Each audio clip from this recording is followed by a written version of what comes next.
You're 2 sentences into your real opinion in the meeting, and then, somewhere in your mouth, it shrinks.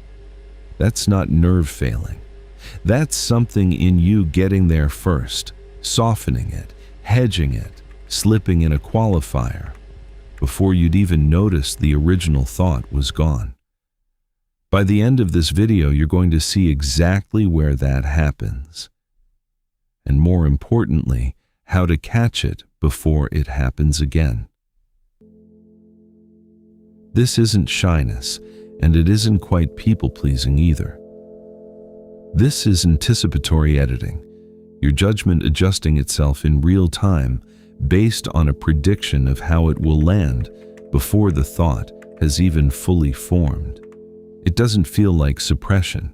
That's the trap. It feels like tact, like reading the room, like being smart about timing.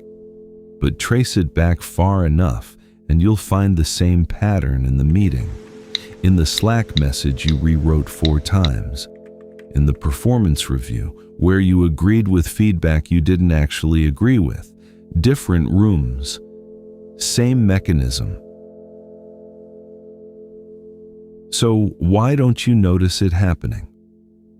3 reasons, and the first one is the one that gets everybody.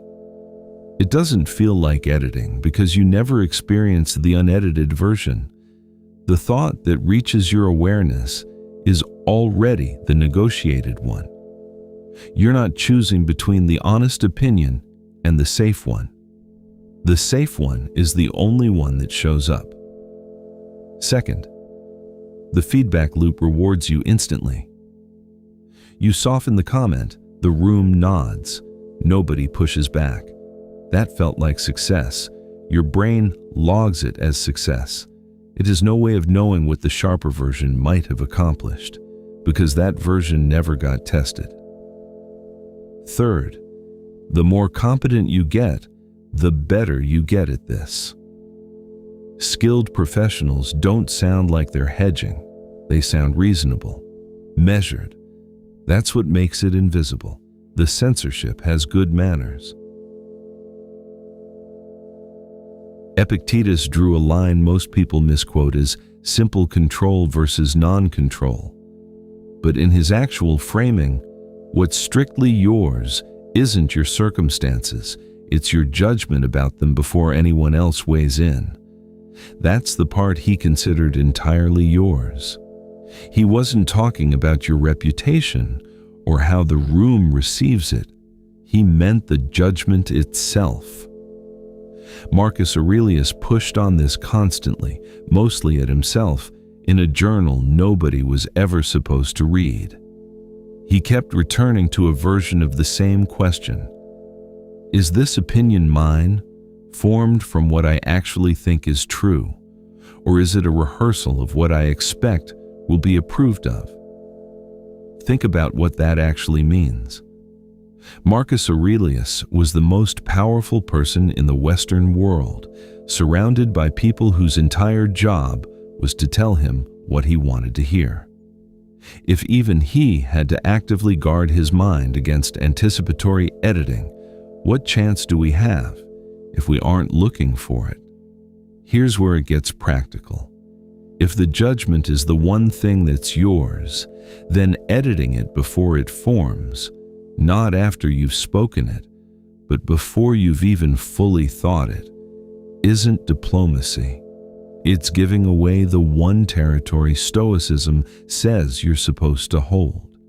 You can still choose your words carefully. That's not the problem. The problem is when the room's expected reaction gets a vote in what you're allowed to think in the first place. Here's what this costs. And it doesn't show up on any calendar, so it's easy to miss. It's the strategy you didn't push for because you'd already downgraded it to a suggestion in your own head before you opened your mouth. It's the promotion case you didn't make as forcefully as the facts supported, because forceful felt risky. It's a decade in, and you realize the version of you that everyone in that building knows isn't wrong, exactly. It's just never been fully tested because it never got fully said. So here's what you do, starting with the next meeting or message where you feel that shrink happening. We do this in Slack messages without thinking. You draft a direct, clear point, look at it for 3 seconds, and then replace it with, "Just checking in on this. No worries if you're busy." That small hedge isn't courtesy. It's you paying the attention tax to comfort the room before the room has even reacted.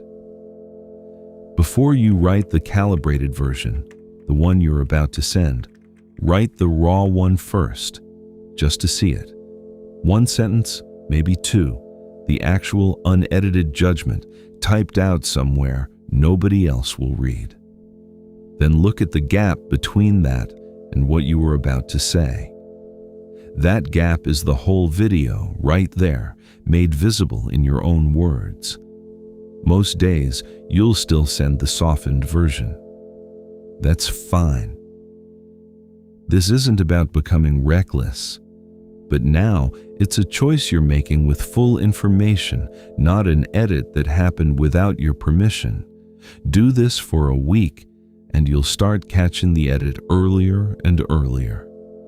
Eventually, you'll catch it before it finishes happening. That's the whole game. So, back to that meeting. 2 sentences into your real opinion, and it starts to shrink. This time, notice it. Not to force the raw version out loud, you don't owe the room that. Just notice the moment the edit begins. Before you speak or send that next message, run it through the Stoic filter. Ask yourself 3 simple questions. First, is this what I actually believe or what I think they want to hear? Second, am I editing this out of clarity or out of fear? And third, if I say the softened version, will I respect myself after I leave the room? If the answer to the second question is fear, hold your tongue for 1 more second.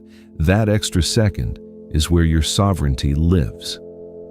That noticing is the whole fortress Epictetus was talking about.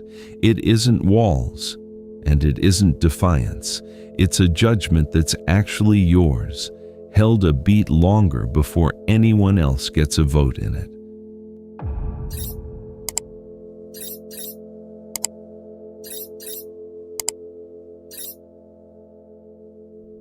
That's the logic of calm.